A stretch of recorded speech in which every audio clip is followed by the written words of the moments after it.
Colossal, dirty white clouds billow out of the ground, like a volcano erupting in the heart of a concrete jungle.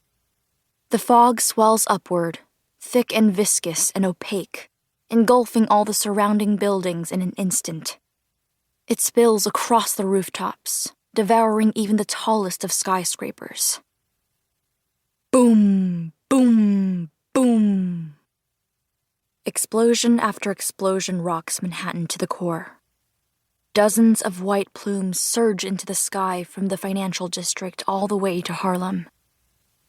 The people panic. They stampede straight toward her. Nauseous with fear, she flees, swept up by the tide. A man crashes into her from behind. She lurches as he grabs onto her backpack to keep from falling. Her racing spikes rip free, and the man topples to the ground. Still running, she glances back, but the masses have already engulfed him. The wail of police sirens gets tangled with the screams, the chaos. When an ambulance slows down to load an unconscious woman into the back, the fog catches up. The siren chokes off. The red and blue emergency lights snuff out like a candle flame. No one is going to save anyone. She darts onto a side street, holding her phone to her ear, her hand trembling so hard that she almost drops it. It rings on and on.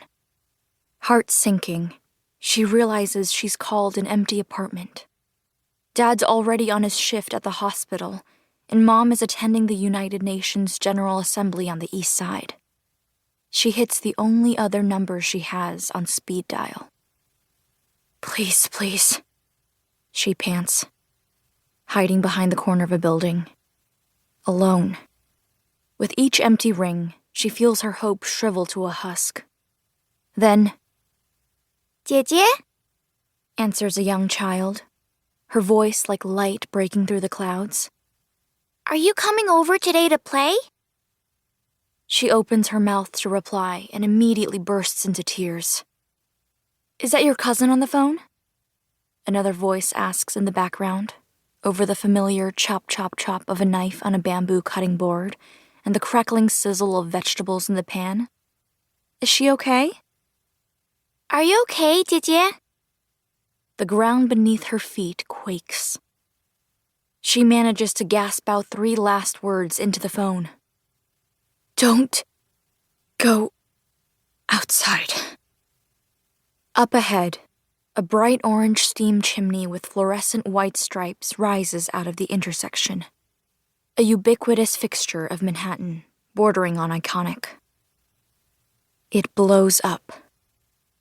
The force of the blast sends her flying. Her phone wrenches from her grip as steam gushes out of the earth. Blistering heat sears every inch of her exposed skin. The stretch of asphalt she stood upon seconds ago fractures and collapses inward. The gaping crater it leaves in its wake sucks in traffic lights, street signs, and New Yorkers alike.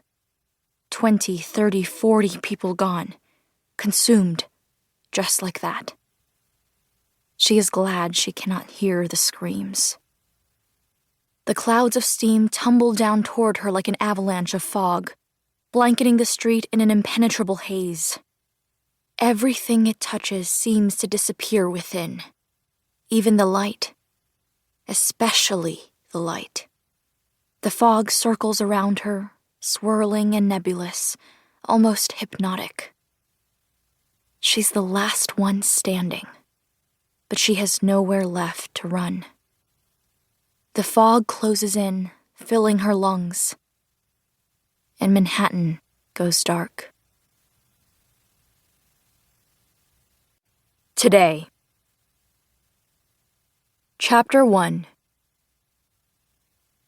These days, the only time I have to kill monsters is after school. It's also the only time I can do it unnoticed. So that's how I've ended up here, lying spread eagle in the middle of the subway tracks, bleeding out in the darkness with no hope of backup. I can still see the remains of the shortcake I brought to bait the Deathling out of the corner of my eye. The pretty white frosting and jellied strawberries splattered along the grimy rails like a...